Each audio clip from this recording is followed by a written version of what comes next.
જય માતાજી ફેમિલી, કેમ છો બધાય? મજામાં? જો એક દીકરીને બાપનું ઘર અને ભાઈનું ઘર મુકાવવામાં કોઈ મજબૂર કરતું હોય ને, તો એ અવ્વલ નંબરની ભૂમિકા નિભાવતી હોય છે એક ભાભી. કેમ કે લગ્ન પહેલાં તો દીકરીને ભાઈએ તે જ હોય છે, મા બાપે તે જ હોય છે, કોઈ અલગ નથી હોતા. તો દીકરીના લગ્ન થઈ જાય અને સાસરે વહી જાય અને ભાઈના લગ્ન થઈ જાય ને ભાભી આવી જાય તો કેમ દીકરી પરાઈ લાગવા માંડે છે? મા બાપને તો સેમ જ હોય છે, ભાઈને એ સેમ જ હોય છે કે એ જ મારી બેન છે, મા બાપને એમ જ હોય છે કે એ જ મારી દીકરી છે. પણ ભાભીને કેમ નથી ગમતું હોતું? એના ભાઈ અને ભાભી અને પોતાની બેનું આવે તો સારું લાગે.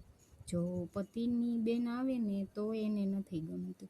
એટલે એ 1 નંબરની ભૂમિકા જો કોઈ નિભાવતું હોય ને દીકરીને અને બેનને ઘરે ન આવવા દેવા માટે, તો એ એક ભાભી જ હોય છે.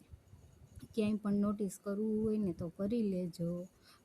એ 1 નંબરનો હાથ હોય ને તો એ ભાભીનો જ હોય છે. એક દીકરીને, એક બેનને એના બાપનું અને ભાઈનું ઘર મૂકવા માટે જો મજબૂર કરે ને તો એ ભાભી જ હોય છે. બાકી દીકરી તો 20 વર્ષ અત્યાર સુધી રહી હોય એના બાપની ઘરે, તો એને તો બધાય સેમ જ હોય છે. ભાઈએ એ જ હોય છે, મા બાપે એ જ હોય છે, અને મા બાપ માટે ને ભાઈ માટે દીકરી એ જ હોય છે, ભાઈ માટે બેન એ જ હોય છે. તો એક ભાભી કેમ એનો રોલ બદલી નાખે છે તરત જ? કેમ એ કોઈની દીકરી નથી હોતી? કેમ એને કોઈ ભાઈ નથી હોતા? કેમ એને કોઈ પિયર નથી હોતું?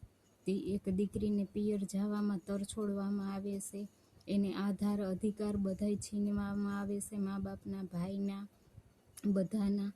તો દીકરીને જવાનો કે આવવાનો કે કોઈ અધિકાર નથી. એક ભાભી જો આવી રીતના કરે તો આજીવન દીકરીને તો મા બાપના ગયા પછી એને તો માવતરનો સાયો હટી જાય ને. એક મા બની અને મોટી બેન બનીને પોતાની ભૂમિકા કેમ નથી નિભાવી શકતી? કેમ એમ કહે છે કે ના, હું સ્વતંત્ર એકલી જ રહેવી જોઈએ, મારી ઘરે કોઈ ન આવવું જોઈએ? કેમ એની બહેનો આવે તો એને કેમ ગમે છે? એના ભાઈઓ આવે તો એને કેમ ગમે છે? તો એ બધા સારા લાગે છે, પણ પતિની બેન સારી નથી લાગતી.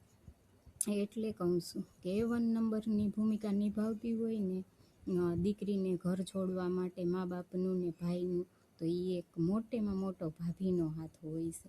ક્યાંય પણ નોટિસ કરવું હોય ને તો કરી લેજો તમે. તનતોડ મહેનત કરી દે છે એ એક દીકરીને એના બાપનું ઘર મુકાવવા માટે અને એક ભાઈનું ઘર મુકાવવા માટે. એટલી હદે મહેનત કરી દે છે કે એ દીકરી મજબૂર થઈ જાય છે ત્યાં ન જવા માટે.